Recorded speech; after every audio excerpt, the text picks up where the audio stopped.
On technology. Roll. There it Good evening, good evening, good evening, everybody. Come on in. It is Sunday night, special edition, a special DYP edition of our process and conversation of I'm Saved and Struggling. Tonight, it's a special edition. It's the couples edition tonight. And as you can see, first and foremost, I got somebody hanging out with me tonight. The queen is in the room tonight. And I'm just prayerful she'll be on her best behavior. That's all I'm gonna say. I'm just prayerful. Y'all see she already saying no, so it's about to be a mess. Come on in, take a moment to say hello to us, greet us as you are coming in. We would certainly appreciate that. And as you are doing that, please take a moment to tag and share with others because tonight, I promise you, is not only going to be informative, it's not only going to be encouraging. We're going to have a little comedy tonight, but I believe it's also going to really minister to the hearts and minds of not only our couples, but those who are thinking about getting married, praying about getting married, and some of y'all who, still on the sidelines and need a little push. So definitely jump on in tonight. We are not going to be long. It's going to actually, we're going to try to keep it at 1 hour tonight. So by all means, definitely want you to jump in with us and let's get the conversation going. I am so grateful tonight. We are so grateful to have some friends of ours from across the country that are connecting with us tonight, as close as around the corner and as far away as across the country. And I'm so grateful that they consented to join with us tonight to just have this conversation of some of the lessons we have learned from our time of two walking together as one. So by all means, I want you guys to jump in, invite others to jump in with us tonight. Baby, you want to say hello to the people before I turn your friends loose? You sure? And because it's on now. That's all I'm Hello, gonna say. everyone. It's on. That's all I'm gonna say. Hello, hello. It's on. It's on. So by all means, jump in with us tonight. Listen, throughout the course of this conversation, this is now the fourth installment of this conversation. We have talked about so many different issues as it relates to dealing with struggles and understanding that, as it was shared in the last session, the fact that we are struggling simply gives an indication that there's still some life there. The fact that we're struggling simply says that there's still some hope, there's still some possibilities. And my whole hope and prayer throughout this course of conversations has and continues to be that we will focus more on what's living, that we will strengthen that which remains, that we don't spend a whole lot of time talking about what's falling apart, but taking what we have and strengthening it and keeping it stronger. So I'm excited tonight that we're going to take this direction and we're going to take this conversation. Do know tonight, if you miss it tonight, it will be rebroadcasted on Thursday night at 8 o'clock. So by all means, if you miss a piece, you can jump back in and you can catch it on Thursday night. Let me also continue to say that tonight, this conversation is a means of inspiration as well as information. We do not profess to be professionals, but we've learned some lessons the hard way through the course of marriage. But I'm pleased to tell you that out of this process, this whole journey of being saved and struggling, is that we have compiled a list of resources. We have compiled a list of therapists across the country who have availed themselves to offer any assistance to anyone should they so desire. And I'm excited tonight because you're going to meet tonight one of those therapists that is actually on the list. So I'm really excited to have her connecting with us on tonight. So look, let me stop talking and let me bring the whole crew in tonight because it's about to be on. It's about to be on and popping. Let's get the crew. Come on, people. Let's get this right. Let's say, there you go. Hey everybody. Hey, What's up? What's up? What's up? What's going on, y'all? Everybody, so glad to have you guys connecting with us. And again, thank you so much for taking this hour with us tonight to hang out. I am so grateful all the way from East St. Louis, Illinois. I'm going to get this one right tonight. East St. Louis, Illinois. My friend, my big brother, the Reverend Robert and Miss Mika Collier. So glad to have them with us on tonight. And then in my hometown, I'm talking about the Queen City, Charlotte, North Carolina. Team DeWitt is in the house tonight. So glad to have you guys hanging out with us. And of course, right around the corner, almost in walking distance. Y'all baking tonight? Y'all got a cake going? Not tonight. I got some cornbread. He made cornbread. No, hey. Cornbread and ice cream ain't gonna work, bro. I'm sorry, that ain't gonna work. That ain't gonna work. All right here in the city of Rocky Mount with us tonight, I have doctors Tevis and Janae Harris. So glad to have them hanging out. And of course, I definitely want to give a special shout out to Dr. Janae. She is one of our therapists that is on the list. And I need to tell y'all, be on the lookout real soon. Coming real soon as a part of this conversation. There is going to be a therapist conversation. I've got about 4 therapists that are going to connect with us, and we're going to talk about it from a professional point of view. So it's going to be off the chain. It's going to be truly off the chain. Tevis Petaway said cornbread will work. They can make that work. All I'm going to tell y'all, you know, God bless your toe up stomachs when y'all get done. That part. Hey, you remember on the movie Life, they said you don't want your cornbread. It's gonna be some consequences and repercussions, y'all know that. That's my cornbread. Won't do that. Listen, I don't know what kind of cornbread y'all been eating that's hurting y'all stomach. What y'all eating? Well, I'm gonna tell you right. You better watch. Say it again, Kai. Jiffy. That's it right there. That's it right there. No. That Jiffy have you junkie. That's all I'm gonna tell you. That's all I'm gonna tell you. Hey, Whitey, you know I'm from the north. We grew up with Jiffy. And see, y'all put that extra sugar in it on top of that. See, so well, you know what? Doing that's close enough. That's close enough, Kate. That's close enough. That's close enough. Yeah. So look. Tonight our conversation is marriage. Yeah. You know, and I think all of us will agree that we have seen so much as it relates to the marriage relationship. Divorce rates are simply off the charts. We're finding situations where, on the average, people are not even staying married 5 years, and it's almost frightening. And I think it's one of the reasons why is because we don't talk enough about knowing how to deal with struggle, Right. knowing how to fight and win. To have disagreements and actually walk through them and come out. So tonight we're going to talk about that. But let me take a minute to allow you guys, first of all, to just introduce yourselves. Tell us a little bit about yourselves. Tell us how long you've been married, and by all means, tell us how you guys met. That's going to be really important.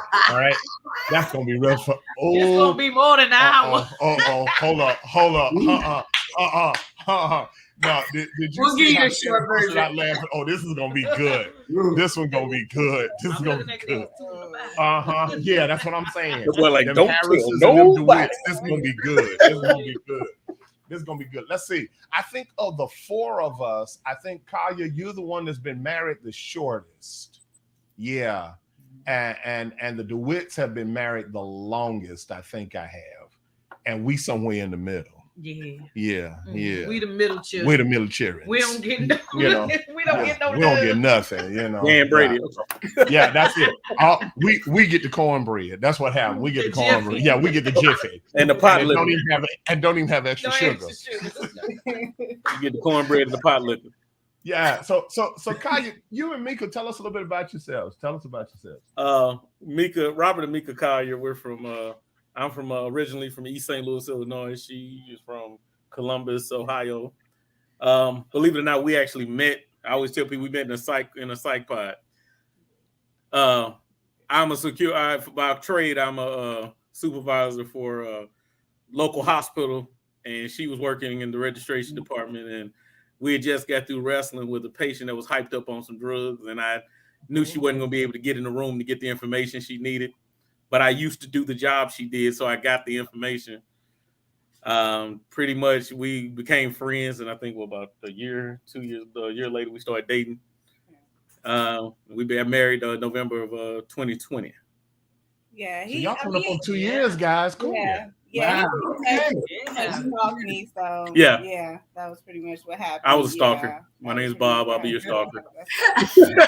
happened. So you've gone from Bob the Builder to Bob the Stalker now. Is Yeah. that what you're trying to say? I got you, bro. I got you. I own that. I got you. I ain't even mad. He wanted to I be ain't- stalked. That's all. I was about to say, I mean, I'm trying not to be scriptural, but hey, Hey man, I had to walk up to her, like, excuse me, Miss Pretty. I'm fat. I mean, Not Miss Purdy. Lord. So Sherman wasn't the only one with a Miss Pretty. See, you No. got to tell on yourself, Doc. this You was better Miss tell on Pretty. yourself. Yes, she was just fat. Yes. Harris's. One night stand. That's why it was muted. It was muted, and you couldn't hear what he said. See, that's why that green screen keep fading out right there. It was muted. Let me take this over. So, Janae, this is Tevis, and we have been married for 6 years now. We always have known each other growing up. Our families are friends, and so we just knew each other growing up. And we've been friends for a long time. And we tried to date before Tevis didn't have his life together. Oh. So I was like, come on back. We went our separate ways. And then about 2014, and he was like, hey, I know you want to date. I know you want to do your thing, but I just need to tell you that I love you. So then we just started dating. So and here we are. That's how she remembers it That's the going. story. Move on to the next couple. I told you how we met. Move on to the next couple. That's the story. We stick it to. Well, I mean, really. Well, if that's the story, that 3-word comment sucked you right in, didn't it? I mean, it just No. Get over here. right. All right. Now, Tevis, give us the true Hollywood story. Well, what ended up happening was Janae was chasing after me. And so listen, so check this out. So in school, I was in college, okay? And I happened to be a substitute teacher while she was in school. I was actually her substitute teacher. And so like she said, wait, everything. I was her substitute teacher. No. And so for years, our families, like she said, were friends. Her dad's brothers hung out with my uncles, and they would always be at my grandma's house. And so for years, I knew she had a crush on me, right? But she was trying to date other boys. But then one time she was dating this guy who was treating her wrong, and I told her how to handle him. And then she fell in love instantly. Move on to the next couple. She fell in love. Move Couldn't stop her from calling me. This story. And we did break up for a little while. Fedaway said, "This the true tea. Lord help us. Here come the true We tea." here now. Who needs Gary? Like, nah, that ain't the one right there. And then check this out. So we ended up going on this trip to King's Dominion. And you had to have a partner at King's Dominion. But guess who was her partner? He was my partner. We know. And so we partners, and so we walk around there. She talking, we like Kiki. She was, And here we are.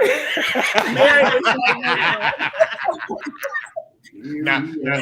Now see, Dr. J, the therapist is coming out of you now because now you said, okay, cut this, let's go, move on. So actually, Dr. J, you were the one that got the letter. Will you go out with me? Check yes, no, or maybe. Yeah, yes, no. We did a couple of those letters throughout the years. Yeah. So we might as well just, make this official. Wow. Yeah. Wow. And you guys have been married how long? Tevis and Janae? 6 years. 6 years. Cool. Well, I guess it'll be 6 years this year. Yeah, this I guess, year. Yeah. We made it. We made it past the 5-year mark. Hang in there. We Hold on. made it. Remember now, Y'all good. the light ain't come on yet. Hold on, the light ain't come on yet. Come on yet. Teddy P said, "Turn them off. Turn them off. Yeah. Turn them off. Turn them off. Yeah, that's it. That's it. 5 years, all good. Yeah, King DeWitt in the Queen City. Yes. Yes. What's going on, fam? What's going on? What's going on? Well, short version. No. Here come the real tea now. Here come the real tea. But the thing is, we've been together for 30 years, married for 27. And the first day I met my wife, I told her she was my wife.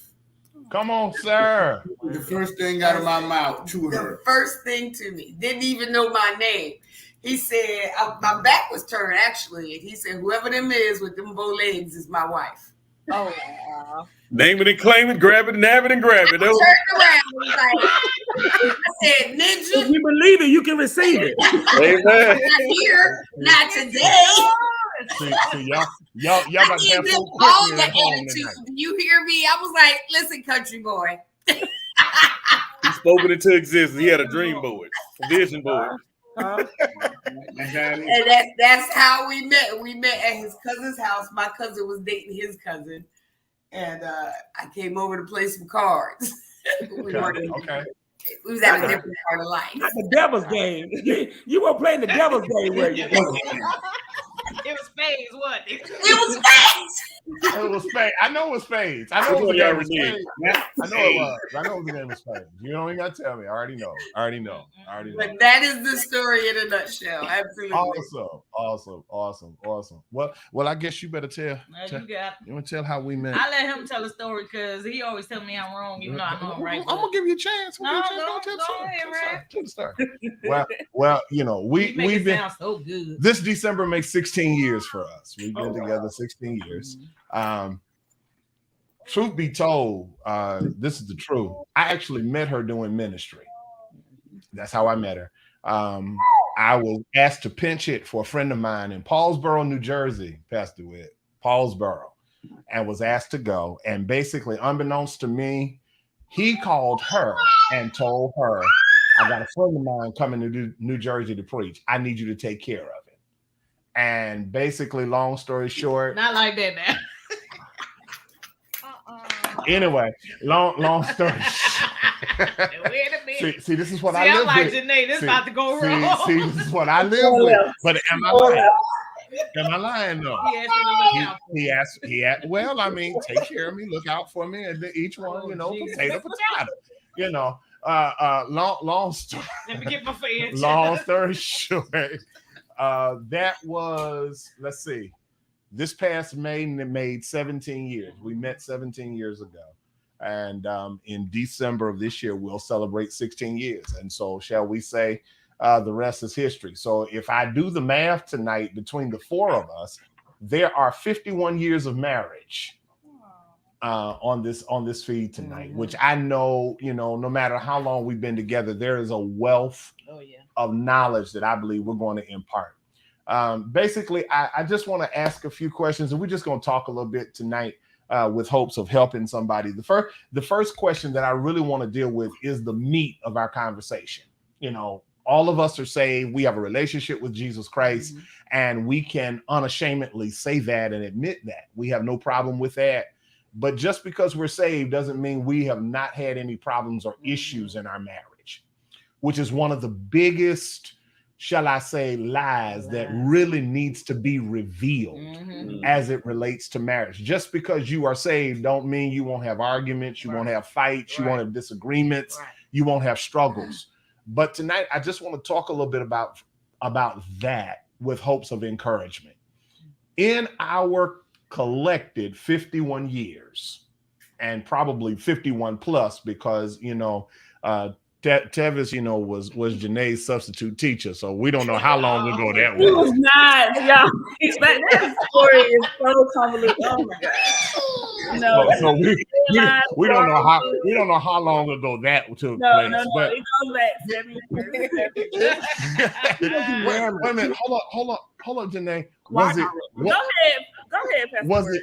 But the question is, was it Sunday school or public school? There is a difference. No, it's a long, complicated story. Just go ahead. Okay. That sounds like another episode. Okay, I got you. The Ricky Smiley Morning Show, Gary with the 2.0. Yeah, It's more coming. to Right. 2.0. Here you go. So here's my question. Here's my question for us tonight to help those who are beginning in marriage, those who've been in marriage, those thinking about getting married. My first question is, what has our struggles taught us about our marriage relationship? Because really, in a real sense, if we don't learn a lesson from what we've gone through, then really we've missed the whole point of what we've been through. And I think that's important in today's day and time, being saved and struggling. What are some of the struggles we've encountered in our marriage relationships that we can say we learned a valuable lesson that made us stronger in our relationships? Rob, you and Mika, you guys have been at this for a minute. So you know, what are struggles? What struggle has really made you guys stronger as a unit? I think one of the biggest things with us is that she came as the time that my ministry starting to open up and starting to expand. And I think my expectation was that she knew what she was getting into, because the time we started dating, I was up for a church. So it was like, you knew that this is what I was up for. And she was okay with it, but then all of a sudden stuff started to creep up that she was kind of not cool. You know, she had her own trepidations and those, you know, consternations about certain things. And I'm like, you knew what you was getting into if you didn't want to do it. And that's what I insensibly, that's because you gotta realize I've been pushing ministry for over 20 years. I was 18 when I got in this. So this is pretty much my whole life. So I make the mistake of looking at it as if you're not on board with this directly, you're not accepting me. That's good. And I had to be, and I'm the Lord actually was funny. It's just revealed it to me while I was sitting here. You know, that's the objective part about it. I actually was looking at it, and I have to realize that that's it. Just as much as I'm on Front Street, I'm out there and I'm doing my thing. She is too. Yeah. And I had to be mindful of that. That's big. That's big. Come on, DeWitt. Talk to us. Yeah, that's big. And I definitely like how God revealed it to you even now. And that speaks, right? Because even as you're in it and you're struggling, you'll get those revelations and God will drop that knowledge in your spirit. Well, one of the things for us, like one of the biggest struggles for us is, and this really goes along with what you were saying, your expectation versus the reality of what you have. Oh, that's good. A lot of times, yeah. And a lot of times we'll put our expectations on our spouse and we'll start giving these invisible tests that they supposed to pass. And they don't even know they taking the test. Ain't got a number 2 pencil, ain't no paper. Yeah. I'm supposed to. Don't even know how to fill in the bubble. Right. So for us, that was one of the biggest struggles. Like, this is how you're supposed to act in my mind. I'm not even communicating it. Yeah. But in my mind, you're supposed to respond this way. And I think he would say the same thing. Pretty much the same thing. We adapt certain sayings when we get in certain situations. And one of the sayings that we say is, we don't lose, we learn. That's it. When we get in a situation where other people may take it as a loss, we look at it and say, what can we learn from this situation? And it won't happen again. And it really started around our 6-year marriage. 6-year marriage. You wait till you get to that 10th year mark. But I can say we have never separated. We have never been apart. And one of the key things to that was, I'm gonna tell you what's hard, but what I work is not being mad at the same time. When she gets mad, I get silly. You know what I mean? I hate it. And when she gets, God knows I do. I can't stand it. That's right. Because I stay mad longer. If you mad at the same time, Nobody hearing me. Somebody got to have a cooler head. One more thing, and then I'll move on. Because see, the world teaches you fight fire with fire. You don't right. Fight fire with water. No fireman shows up to a fire with a fire hose. Absolutely. Right? They show up with a water hose. Fire contain fire, but you can't move with it. Now, DeWitt, you know they missed that. You know they missed that. You know they That's missed it. I know. I declare the preach, but I declare they missed it. I caught it. You caught it. Yes, sir. I'm saying, don't just don't fall back now. You can You know, you can be angry. You can bring it. You can contain it, but you can't win with it. Absolutely. You're gonna take a different approach, and sometimes you got to step back and take that different approach. Yeah, absolutely. Yeah, you know, it's amazing because when you guys say that, I think about something we say all the time, that we're on the same book in the same chapter, sometimes in the same page, but on a different paragraph. Right. I like that. That basically, truth be told, we're almost saying the same thing, but we're so caught up in our emotions that we're not hearing each other. You know, and sometimes, you know, one of the biggest things that I think marriages need to realize is there is more to there is more than an emotional piece to marriage. Right.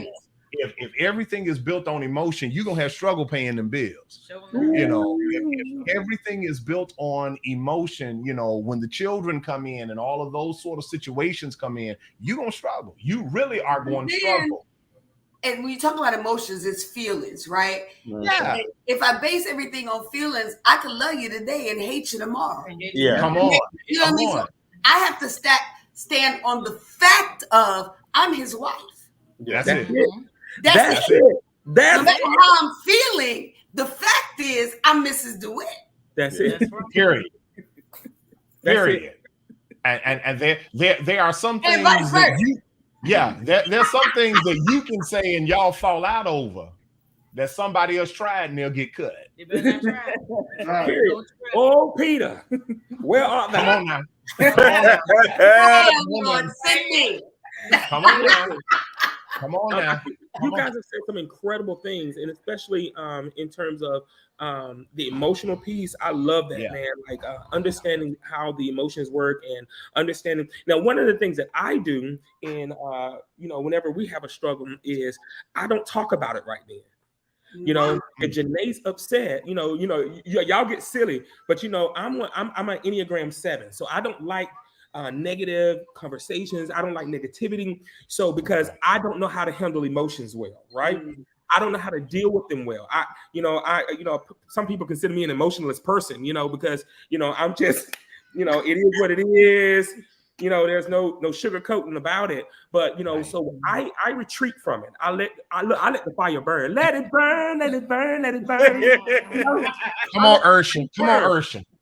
I let the fire burn because soon enough it's gonna go out, right? Come on. And all we have is the love that we have. You know, all we have left is the love that we have.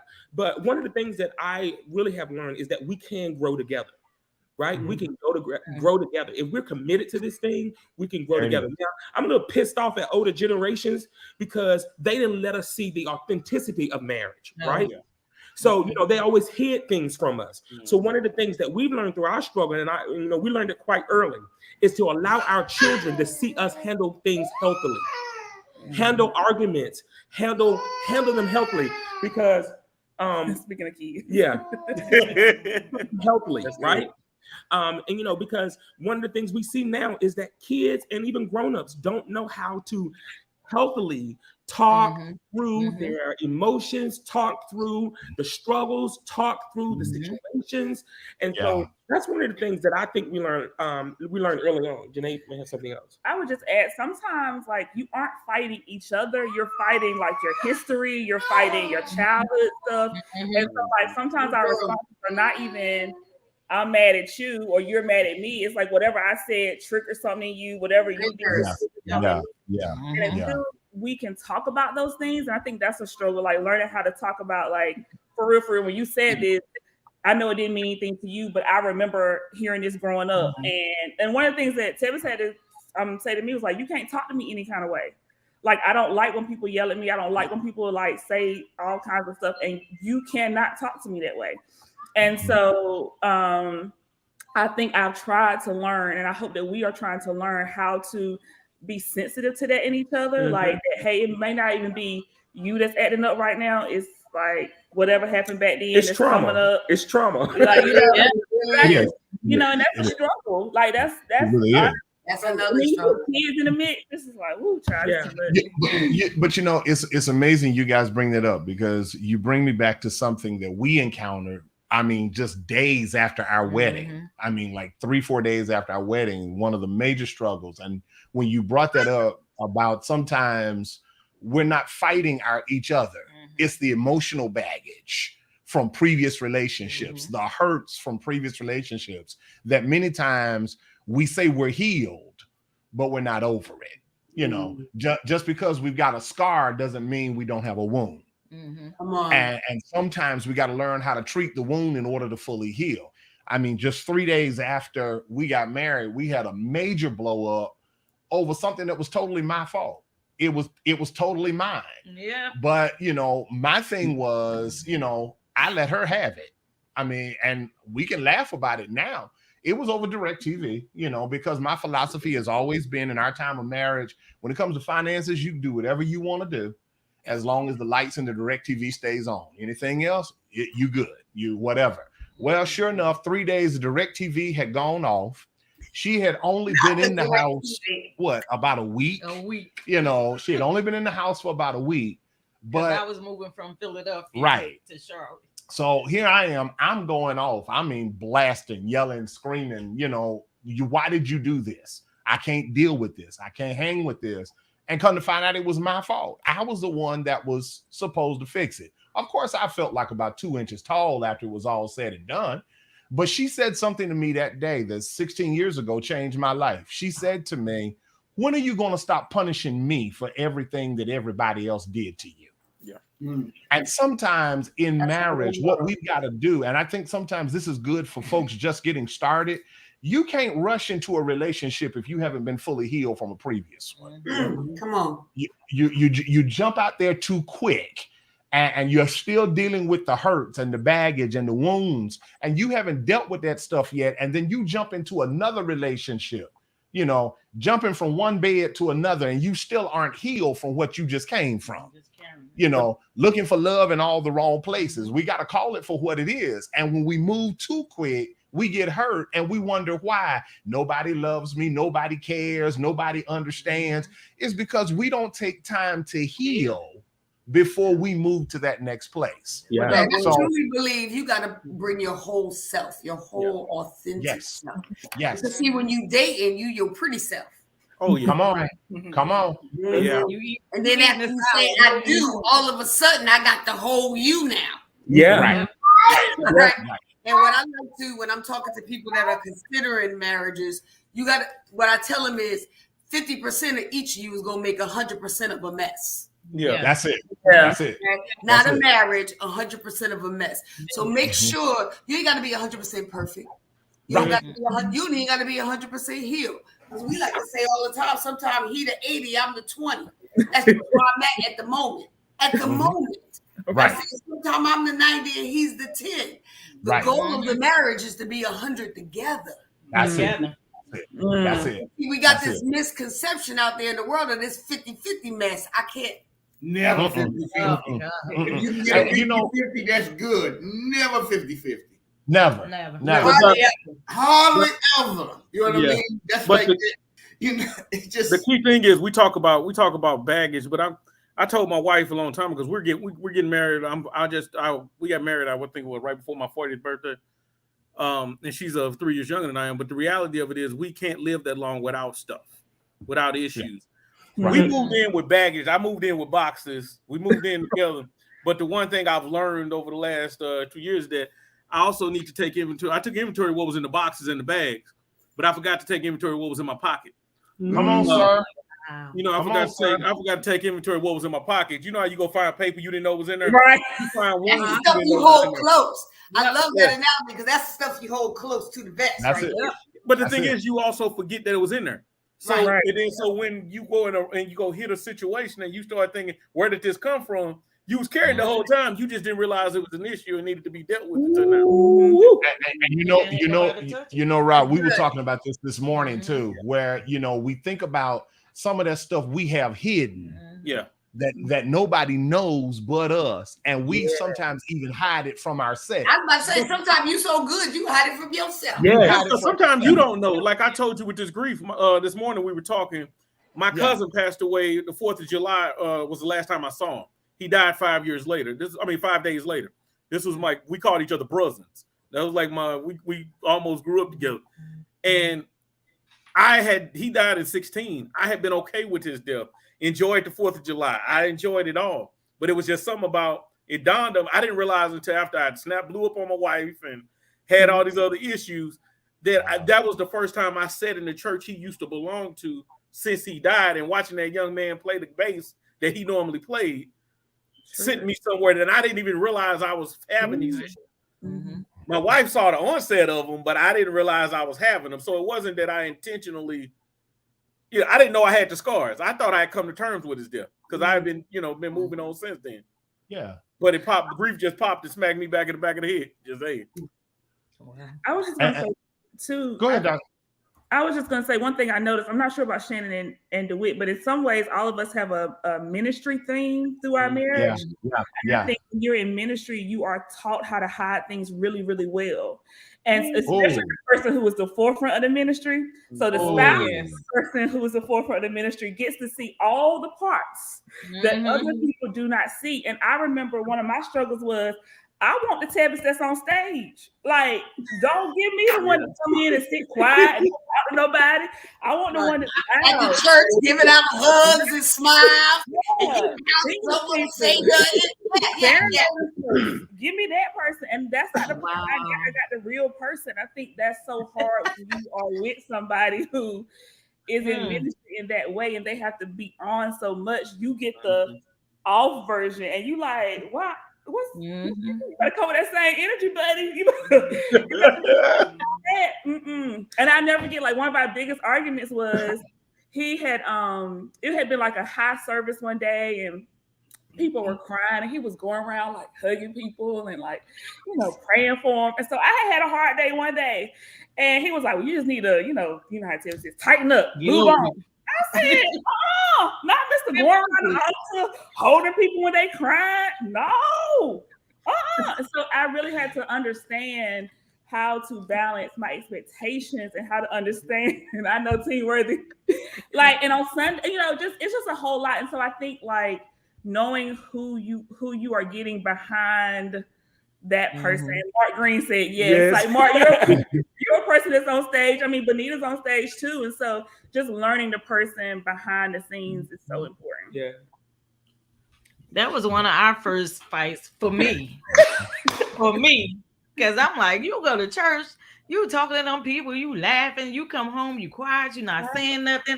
I'm trying to figure out what's wrong with you because, I'm like, I'm one of those, what's wrong? You all right? Because he get this look on his face. And I say, I guess he's still in the holies of holies. I don't know. But I'm like, you got this look on your face. I'm like, why are you not seeing anything? And it took me a long while to realize, okay, there, you got to do it. And even at home, you want to do it, but sometimes you're just so exhausted and you're so tired and you need to decompress and you have to really, that's that quiet place at home. So it's like, it's a place of peace. It's a peace. Right. When I can get away from the noise, when I can get away from the expectations of the world. That's right. Yeah. As a black man, as a father, I can get away from the expectations of the world when I come home. Right. And so I had to explain it to her. I had to say, listen, this is who I have to be to get the corn. Right? This is who I have to be to keep people off my back, right? But when I come home, I want this to be peaceful. I want this. And again, that goes back to that 100% authenticity, right? Because no matter what you say, whether mass corporate America, because I'm still in corporate America, I don't know about anybody else, but I have to present myself a certain way. Yeah. Right? Yeah. I shouldn't have to wear that mask at home. When I get home. No. But that goes back also to what we were saying. Go ahead. Oh, go ahead. I was like, and so, and for me, like, and people never believe this because we are in the front, but naturally, I'm an introvert. So Thank you. A lot. Thank you. And most people in ministry are. People don't know most that. Of us like, are. we Exactly. are literally, it's not something we seek after. That's why I'm always surprised. Like, oh, you want to preach? How instead? What's wrong with you? Right. Wow. Right. It's amazing. It goes against my very nature. It really does. So when I get in the house, I'm not full of like a lot of conversation because I want a blanket, I want it quiet, and I just want to see him. And we are totally different people because right now you would think that I'm the introvert and she's the one, but it's not. I'm the people person. Crazy. I do all the communication. I do all the contacts, the talking with those I want to talk and communicate. You know what? Now that's amazing because actually, when we first met, I actually picked up on that. I actually picked up on that. You are the outgoing one. I mean, really, when I look at you, I look at Tevis. Y'all are almost identical, really.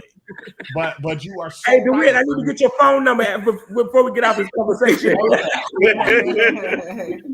I mean, the reality you of it have is, mine, but I ain't gonna call you. see, there it is. There it is. I mean, and many people don't realize. I think that's even with us. I mean, when it comes to ministry, it goes with the assignment. Yeah, and that's a part of the assignment of ministry, to be able to engage, to be accessible, so that they can feel comfortable enough to touch me, so that I can minister to them.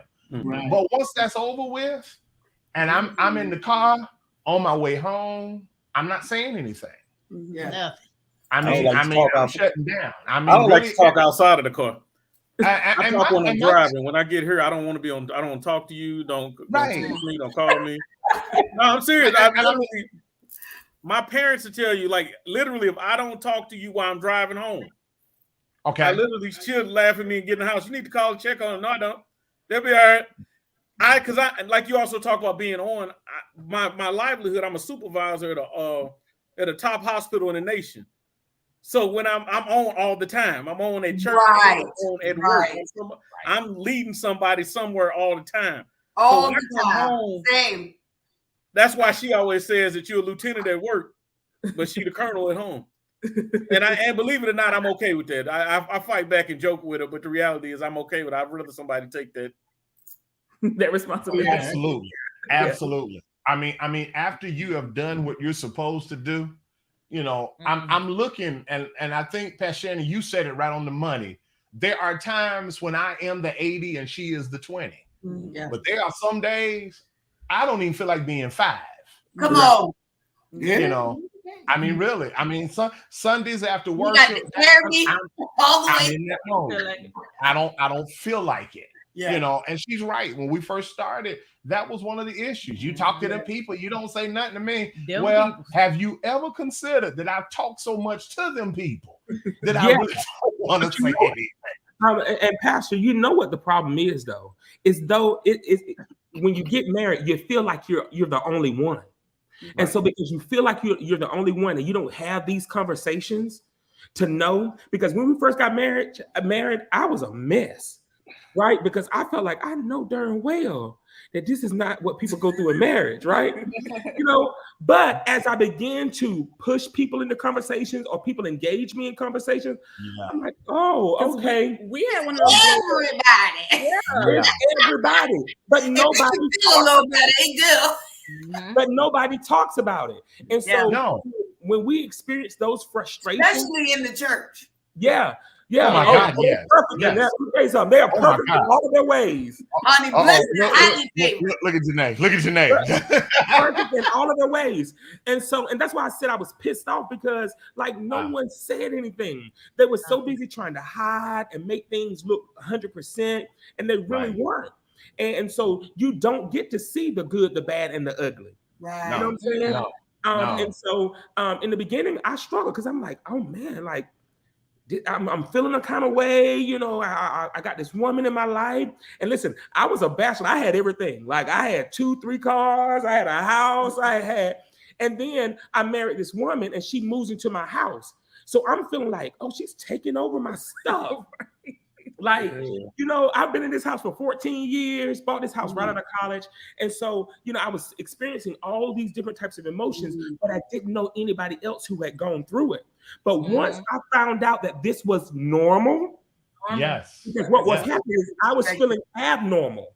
Right. And it made me uneasy. It made me feel strange. But once I found out that it was normal, then I begin to say, oh, okay, Tevis, all right, you can grow through this. You can get through this because you're not the only one who's experiencing this. And I think sort of, if I could pull on Dr. Janae now, I think this is one of the reasons why the mental health piece is so important. because not only as it relates to the church, but even now as we're talking about marriage and relationships, sometimes if we don't know how to be honest with ourselves and then be honest enough with our mates to say, look, you know, this looks pretty, but it's not as pretty as it looks. And still be able to understand, you know, in the midst of how bad it looks behind the scenes, to have that mate to say, you know what, I'm here with you. We're going to walk this through together. Your baggage is now our baggage. Your problems are now our struggles and that sort of thing. You know, I think that is the big piece, but you're right, because they didn't tell us that, you know, when go ahead, Doc. I was saying they didn't encourage us to do our own work. And so like, yeah, you can come with the baggage, but baby, you got to work through some of that now. The same baggage you had year 1, I don't need to see it year 5. Like, I need to see some progress on it, okay? So Come on. Whatever that looks like for you, you need to go to therapy, you need to go get a mentor, you need to surround us with we were really blessed because we were surrounded by couples. We were surrounded by cool people who were honest with us. And so we had a place to kind of have some support, but you got to work through that stuff. You got to work through I think too that we underestimate the power of choice. I choose to be with him. He chooses to be with me. Not just at the altar on your big wedding day. It's every day I have to say I do over again. Every day he has to say I do over again. Even when you're going through, I still have to choose to say I do. And you know what the problem is? Because it goes back to what we were talking about in the beginning, and then I'm gonna be quiet, right? We talked about how we used to hide things, right? Hide things. So you gotta learn how to be vulnerable and be okay in your vulnerability. Right. And so and until we get to the place where we are okay with not hiding, coming out of hiding, we won't be vulnerable. And so in a marriage, I've learned that you've got to be vulnerable, right? And sometimes you may feel that somebody's taking advantage of your vulnerability, and that's not the case. It's just that in this space, you have to be more vulnerable than what you're used to. And you got to let that wall down. But the thing is, Doc Q, it goes back to what I talked about this morning in church with, you know, the reason Jesus had to get the Holy Spirit. The reason Jesus had to get tempted was because of the fact is the last example of someone fighting getting tempted by the devil, we screwed it up. Adam screwed it up. So that was the mental reference that we had. So Jesus came and said it's written. It is written.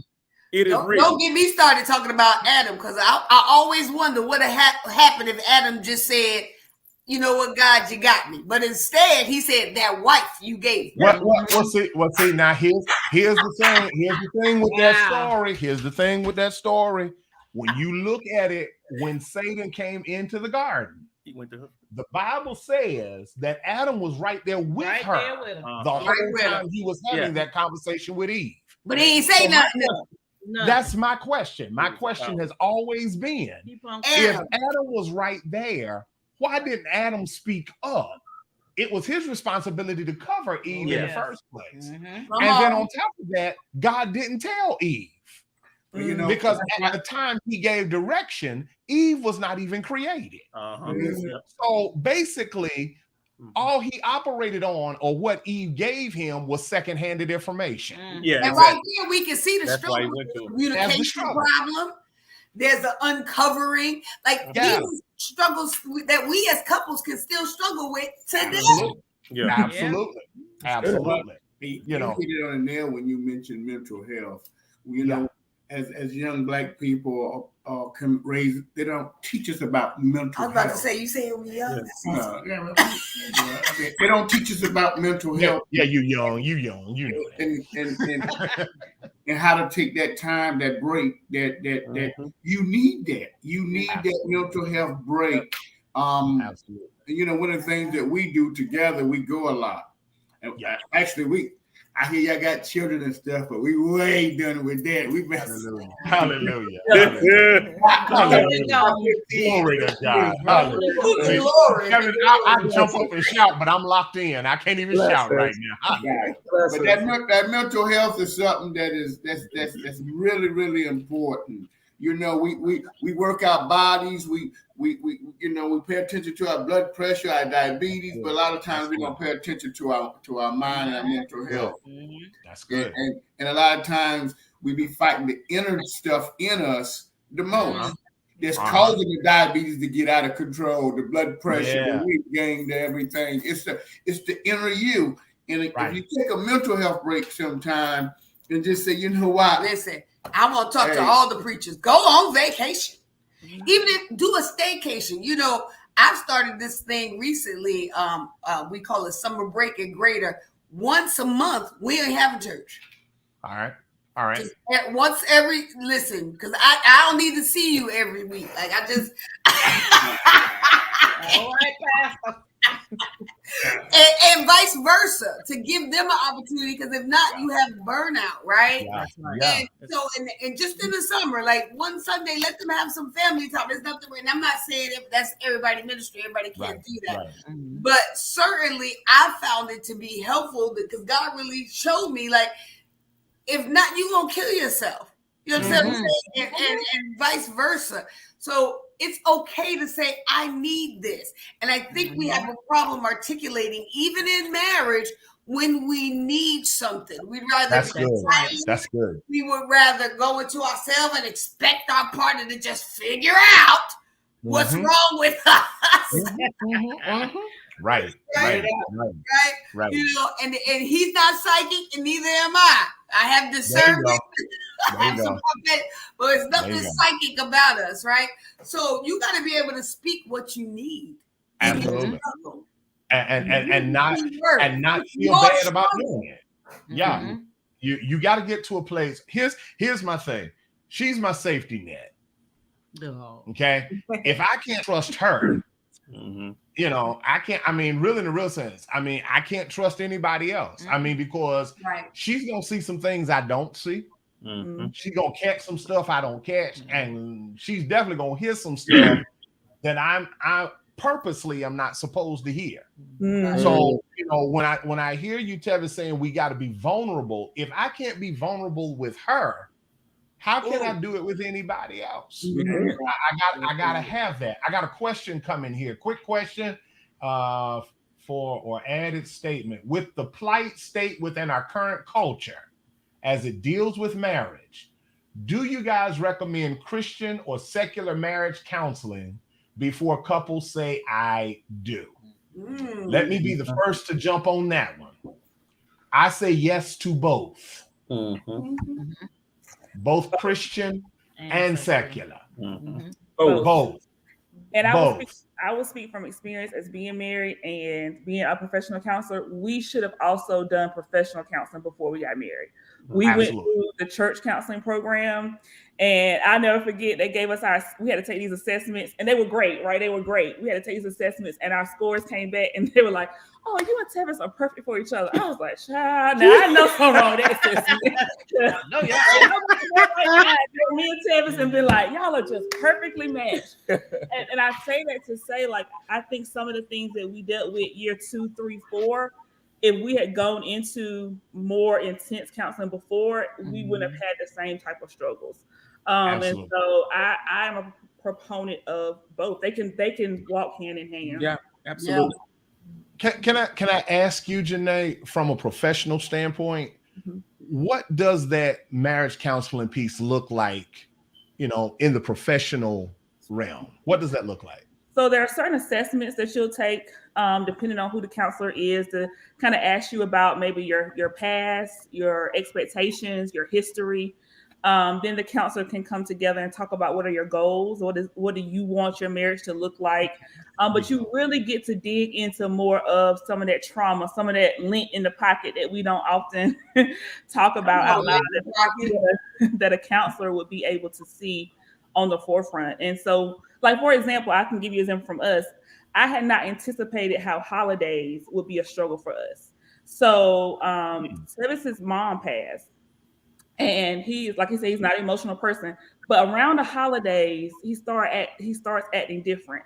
I was very demanding. I have a certain way we do holidays. My family grew we up, go with the family. we all together. Like, you gotta come. And it wasn't until like year 3 I was like, oh, he's probably grieving. Like, he's probably like Mother's Day ain't exciting for him like it is for you, Janae. Yep. And so if we had some more intense counseling beforehand, I think I would have seen some of that stuff on the front end and been a little bit more sensitive to it. And he probably would have been able to say, because it ain't fair for you just to be walking around moping, not saying nothing, and just say like, hey, today just ain't a good day for me. Well, I wasn't saying anything. I was just saying to myself. Right. and that was a part of coping though for you though. That's how you dealt with it. So that I wouldn't lash out, so that I wouldn't say things that are inappropriate. You know, right.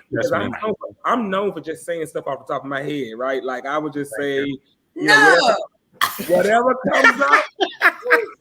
Look, whatever comes up, comes out. Yeah, I see that. What it is. I think we all are witnesses to that. You know? And so you're not alone. And she's right. Like, holidays aren't good for me. So, what I will do is I will retreat. I will go and get by myself. I will go and do my own thing. I don't bother anybody. And so, and she was that family. Let's go. Let's get it. And she did learn, like, this is me in the holiday. And, I just need my space right now, just to think, just to process, just to get through what I'm feeling.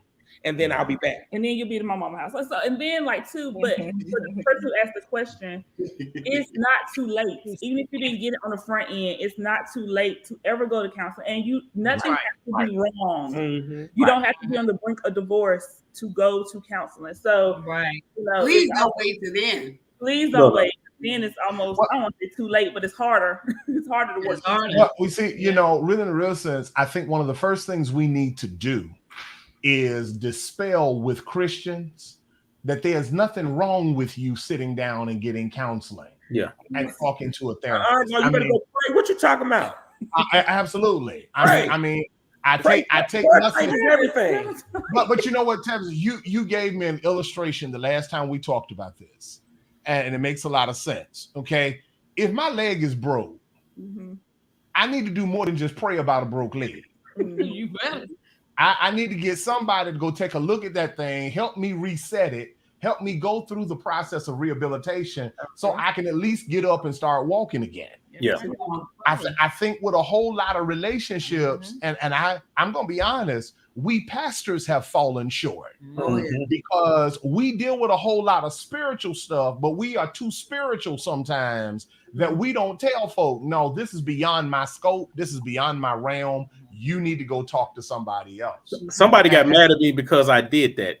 Come on. So I just going through my Facebook memories, and I told somebody she needed to go get some counseling because it was outside of my realm of expertise. I have done that too. And somebody came to me and said, "So you on to?"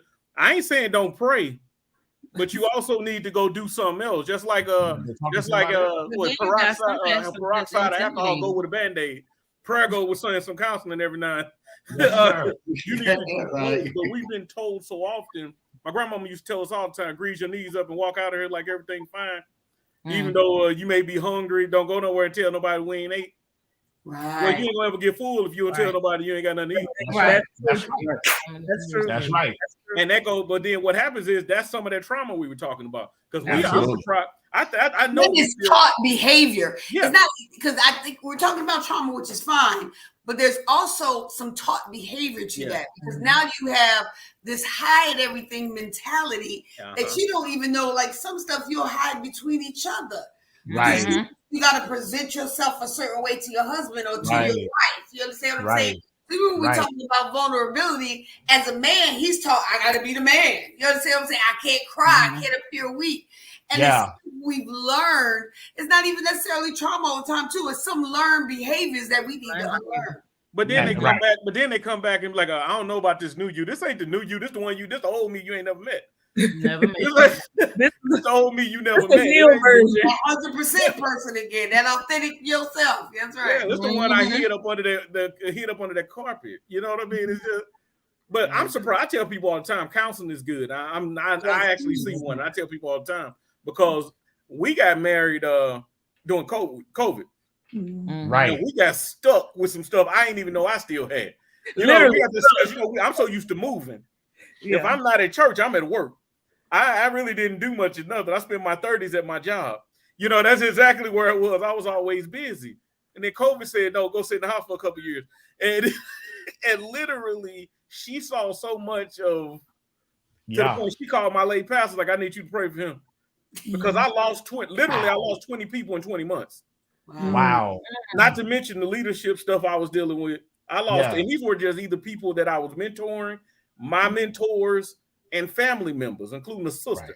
And so it's like she got bombarded with a whole lot of me that I didn't even know was there. You know, I thank God that people think I'd be lying. I thank God every day. I told somebody the other day that she is literally, the fact she's still here is the evidence that God still got favor on me, because I'm surprised she ain't hit the out of here. Praying for you, woman of God. Yeah. Wait a minute. What you say, Mika? What you say? I mean, even if I had left, he'd been behind me, so it doesn't matter. Oh, that's right. You married to Bob the Stalker. That's right. That's right. He stuck with me. Listen, y'all. I mean, we've been at this conversation piece for an hour, and I God, this is so rich. This is so rich. So I got to do two things. Number one, to those of you who are watching tonight, if y'all really want a part 2 of this, would y'all drop that in the comments real quick? Drop it in the comments, because I just need confirmation of what I know I'm gonna do anyway, and that is bring a part 2 to this thing, because we don't want to impede on their time. I mean, really, it is a sacrifice and labor of love that they're joining us on tonight. So while I'm waiting, good Lord, look at them. They already popping it in. Part two. Look at them already. I got to absolutely. I mean, already. I mean, look at this, y'all. Look at this. Look at this. Lord, Mr. Lorenzo got so excited he had to go in there twice. You know, I mean, really in a real sense. Barbecue Letitia Harris. I mean, everybody's wanting a part 2. Let me close right here, and this is for the ladies. This is a question for the ladies. The question I have for you, for the ladies, is this: if you could give any advice to the opposite sex, what would it be? Yeah. Gonna start passing the wit. Okay. What you gonna say? I'm gonna wrap it up right here. This is gonna be our shopping. The opposite sex. In the confines of marriage, or just in general.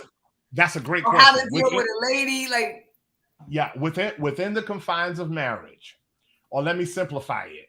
What advice would you give to a single brother? Okay. As it relates to a single sister in building a relationship? Especially today, the thing that I see missing a lot is respect. My advice is respect who she is. Wait, let me start over. Respect who she was, respect who she is, and be ready to respect who she'll become. That's good. Right? Because you can't just look at her today and not figure out what tomorrow gonna look like too, or at least attempt to look at tomorrow. Right? And be able to respect wherever she is at. Right? Never make her feel less than. Because we still want the covering that we didn't get in the garden. We want that's gonna preach too. That's good. We want that covering. We want that respect, right? And while we loving you, because it does command us to love you and wives to respect your husbands, I get that. But at the same time, I would like a little RESPCT. I don't know what it means to me. That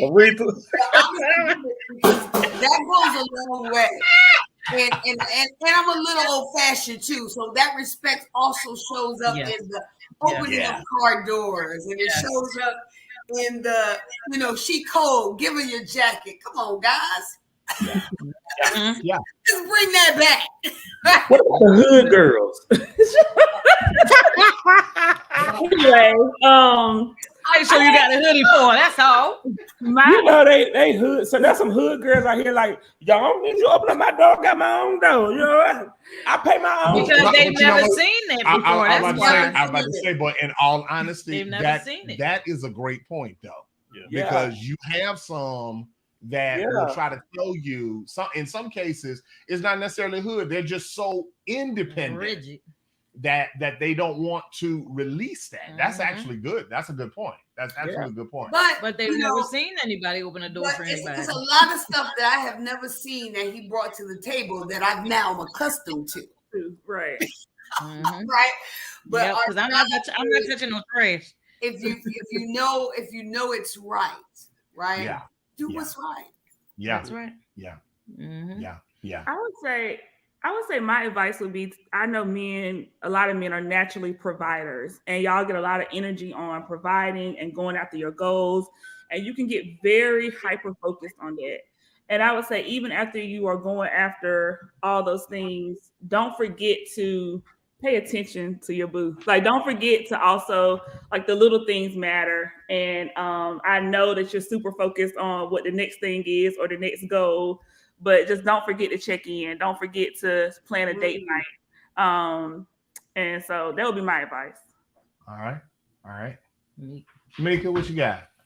I think just to be authentic in the process. I mean, it's a process, like everything, like building the relationship, getting to marriage, it's the process. So I think if a person is really authentic, really their selves, you know what I mean? They're helping to build a healthy foundation. So that's all I can say, because you don't want to put too much pressure on it, but you know what I mean? But you want to be present, if that makes sense. I don't know. Yeah. It does. Yeah. I would say in the beginning, as you're beginning the date, just understand, like you guys have said, that you are two different people. You're not going to agree on everything. You're not going to, you might not even want the same things in the beginning. Right. And you might have a different goal from that person, but that's when you come together and you try to understand what each other's goals are, so you can build on that. So that goes back to what all you ladies were saying. It's the foundation. It's how you start. You got to, like Pastor DeWitt said, make sure that you open the door. I mean, my father might not have opened the door for me, but you're showing me something new. And then not only that, I was single when I met him. So it was like, okay, I'm putting my own trash out. I'm cutting my own grass. I don't need you to do nothing. So when he came, it was like, okay, I don't need him. But then he had to show me, you do need me. So it's like in the beginning, you just got to know that you got two different goals and you got two different people coming together. And you got to just understand one another. All right, brothers, it's our time. Same question. Let's flip it. Well, I think the thing is even if going back, piggybacking off what Sister Worthy just said, it's not necessarily that we don't think you can do it. We don't think you have the ability to do it, but we also need to be needed. We have a need to be needed. And in order for it to work and for us to be able to give what you want, we have to be willing to be needed. That's number one. And number two, you should be expecting, Sister DeWitt, you should be able to expect us to continue what we started. Yeah. What you got to do with? Talk to me. Well, the opposite sex, when we talking to a young lady, I would tell a young lady, first of all, always put God first. If you keep God first, you won't go wrong. And remember that. Let the prophet speak. No matter what the struggle is, we are winning. Even in struggle, we win. And keep winning. We winning. I'm the one that like to point out the positive, and I'm always be positive. I'm always gonna look to the positive side. I mean, if you want to be married, it's a wonderful thing to want to be married. I mean, a lot of people don't know it until they get in it. Sometimes they look at other people and what they're doing, and they think, well, I want to do that too. And it's okay to glean and want to have what somebody else have, but I also be ready to put the work in. Oh, yeah. Be ready to put the work in. Because it's easy when somebody else is shoveling and doing these things, but If you want to do it, you just put the work in. If you put the work in, you'll be successful. You will win. Make a decision, stick to a decision, know when to pivot in life, and you'll win.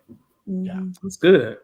Yeah. You know, I got an album out called "Keep Winning," right? Okay, I'll just say. I knew that plug was coming. I knew it was coming. Is it available on iTunes? It's anywhere you find music. Anywhere you find, listen to it by music. August 5th is my Keep Winning Live 2.0 concert. You can find that was coming to on the Keep Winning Live 2.0. You got to be there. Vincent Bohannon's gonna be there. Kim Person's gonna be there. Lisa Barnes is gonna be there, and of course, me and Favor are gonna be there, and we're gonna be killing it. So like, you got to come to the concert. Okay.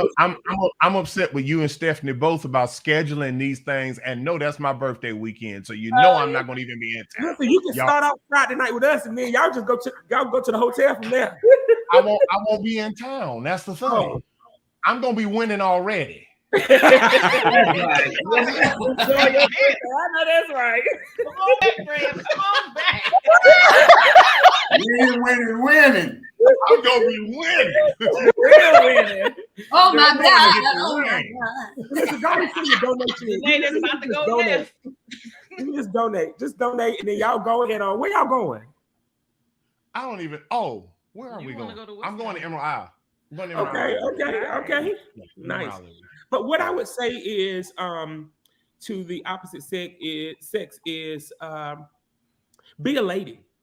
You know, as a man, like I want you to be a lady. I want you to look good going out every single day. I want you to, you know, when we're about to get in bed, don't come to bed with no bonnet on. Bonnet. Like, talk to me, sir. Don't like. You know, I'm about looks, right? When I look at something, you know, I want you to be a lady. And I would also say you can have a whole nother video on this. Listen, I got a lot to say about this. That sounds like part 3. That sounds like a part 3. Yeah, go to write that down. We can talk about that now. You know, but like I know about you other men, but I want other females to know that we want you to be a lady, right? That's right.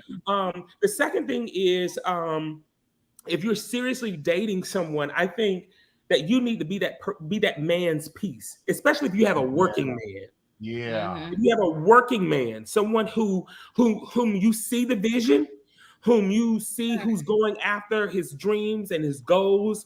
You know, when he comes home, he don't need to hear your mouth. You know, he don't need to hear, you know, all. I understand you were feeling and going through something, but at that moment, I think you just need to say, baby, I see you working.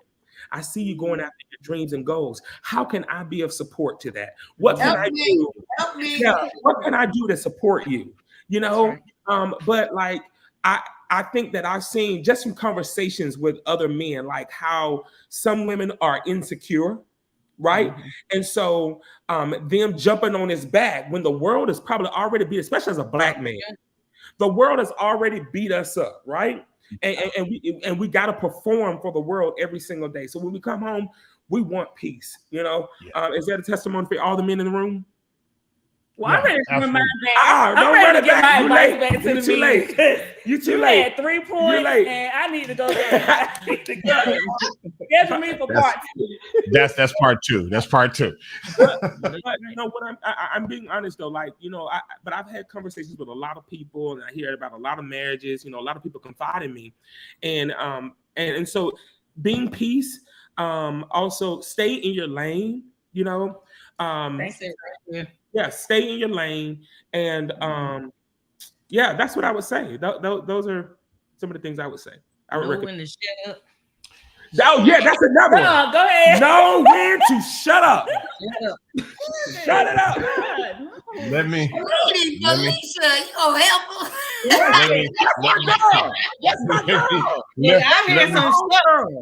Let me shut this down before I have to go with Harrisburg. Let me shut this down. That's the word. Come on over there. I hear some stuff. I'm telling What you. she said. You know, Support the woman as well. I knew that was coming.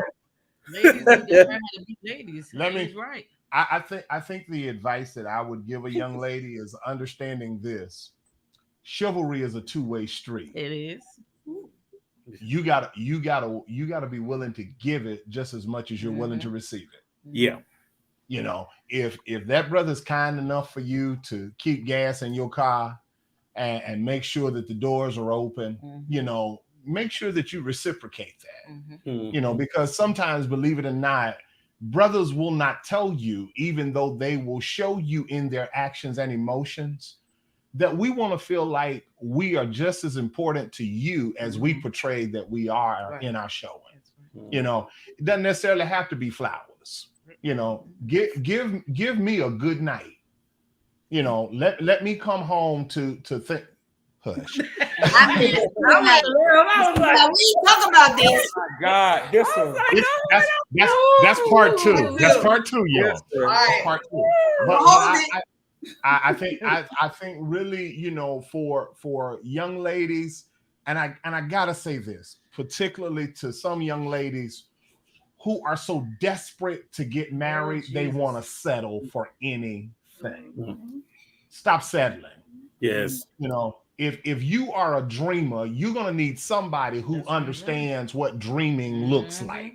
Yes. You know, you don't need to just settle just to have a pair of pants in the house. You don't need to do that. You know, believe it or not, a man who is vision oriented and goal driven wants a lady in his life who is willing to do the same thing. Yeah. Because she will know how to push you. And at the same time will know how to cover you and restrain you sometimes. So you've got to be able to have that. You know, I think really in a real sense, I think this is where the word of God teaches us that we do unto others as we would want done to you. I think that applies even to a marriage, to a relationship. Treat me like you want to be treated. Yeah. You know, I mean, if you gonna fix my plate, you know, don't give me that paper plate. They ain't having You know, bring me the glass plate. Right. You know, Right. you know what I'm saying? I mean, chivalry is a two-way street. Yeah. It's a two-way street. You know, if I'm gonna be kind enough to drive you somewhere, you know, at least make sure I'm comfortable. You need something to drink. You need this. Okay, let's handle that now. Don't go to sleep. What you know what? Now to each his own, because truth be told, he want me to go to I sleep. want her to go to sleep. $400 ticket. I want her to go to sleep. Yeah. So we can get there and she wake up. Oh, you got us here so quick. Yes, I sure did. with the blue lights behind us. Right. But I really say this, and the last thing I want to say to young ladies, especially young ladies, please hear my heart. And this really equates to young men too. Some business, social media does not need to know. That's part 4. You know, I mean, really, listen, I know you proud of your body, and I'm proud that you got body goals. I know you look good, but there are some pieces the world does not need to see. Wait a minute, Pastor, because now I'm about to start exercising, and when I get buff, I'm telling you, this chest is coming out. I'm gonna tell you right now. You know what? I see already. Go get the keys. We want to go to the Harrisons tonight. Go get the keys. I'll tell you right now. Listen. Pray for me. Now, Janae, that's your substitute teacher. Now, that's all I'm gonna say. You know what? We ain't gonna be on part 2. We're gonna let y'all know. Yeah. No, we listen. We come to y'all. We got to come back. Thank you guys so much for hanging out with us tonight. I do appreciate you guys so much. As always, you know, as we say, each one of you has a special place in our hearts. You know, we value each of you in a very special way. And we are certainly thankful that God has strategically and creatively placed you in our lives in the time and in the ways that he's done. And I'm grateful that you guys have been able to come with us and connect with us. Oh, they still going off about that part 2. Bless their hearts, Lord Jesus. All right, y'all. So look, there's going to be a part 2. There's going to be a couples edition 2.0. I just don't know when. It's going to be soon, because in about 5 days, Yeah. we out of here. And I definitely got to get our ladies back from Africa because they're already talking about a ladies edition, bringing the ladies in to talk about it. So I'm definitely getting them back. The Lord's will this weekend, I believe Saturday, I think it is. They will be back in the States. So we're looking forward to having them come and just talk with us. And then, of course, Dr. Janae will be back along with about 3 other therapists. And we're going to talk about this thing from a professional standpoint. So, really in a real sense, I see this thing going somewhere. I really do. I see it going somewhere. Yes, ma'am. I just want to say thank you to you and to Lady Felicia. Like I just want to say thank y'all for being you. For hosting these spaces. And you don't know how much just your walk, the way you carry yourselves, both in a vulnerable way, but in a team way, encourages so many of us. And so, and that you give of yourself to have these spaces and to share with so many of us. I just really, really, really want to say thank you. Yeah. And I also like the fact that you guys are so authentic. Right? And you want to be with people. You want to really do life with people. And that's what really matters. People don't care what you say, but they want to see you walking, right? And I'm telling you, we see you walking. So we right? appreciate you. We appreciate it, man. We appreciate that. We appreciate you. Well, I'll say this, and I really love you guys so much. In my mind, ministry is not the pulpit. Yeah. It's what I do when I come out of the pulpit that matters. And sadly, and I know, Pastor Shannon will understand exactly where I'm coming from. We've got enough pulpit performances as they are. We need some people are really wanting to see authenticity in this day and time. And so let me show you flaws, failures, and all. So you can see, that God can take us at our worst and still use us for his Dr. Worthy, that goes back to what I told you before, said a few weeks ago. God ain't doing a new thing. He's trying to get us to do the old thing and the original thing he was trying to set up in the first place. He wanted it. And that's exactly what my pastor used to always say. I used to get mad because he wasn't having classes with us like most of these other pastors. He said Jesus did more walking than he did talking. Right. Make sure you're doing more watching than you are listening. Right. I'm gonna leave that alone. I'm getting off this thing because y'all gonna get me in trouble. Well, from what I hear, you were in trouble 3 minutes in. I mean, that's all I'm gonna say. Oh my God. Substitute teacher. Listen, y'all, thank you guys so much across Thank God. you.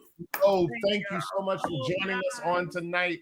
Be on the lookout on social media. We will announce the date of the Couples Edition 2.0. We will announce it. We're going to set it up. We're going to make it happen. And of course, for those of you who have joined us since we began, if you missed the earlier pieces, don't worry about it. It's being rebroadcast on Thursday night at 8:00, right back in the same feed that you're on tonight. So whatever you missed in the earlier moments, you got a second chance to watch it. And then after we go off, it will actually show up on the Dear Young Preacher YouTube page. So go and subscribe to the Dear Young Preacher mentoring group on YouTube, and you'll be able to catch that, our Monday motivations, as well as our podcast recordings for the Dear Young Preacher mentoring talk as well. Guys, I love y'all. Thank y'all so much for hanging out with us tonight. Thank you so much. Listen, everybody, have a great night. Be blessed and know, as always, y'all, we love you. Good night, everybody. Keep winning. Keep.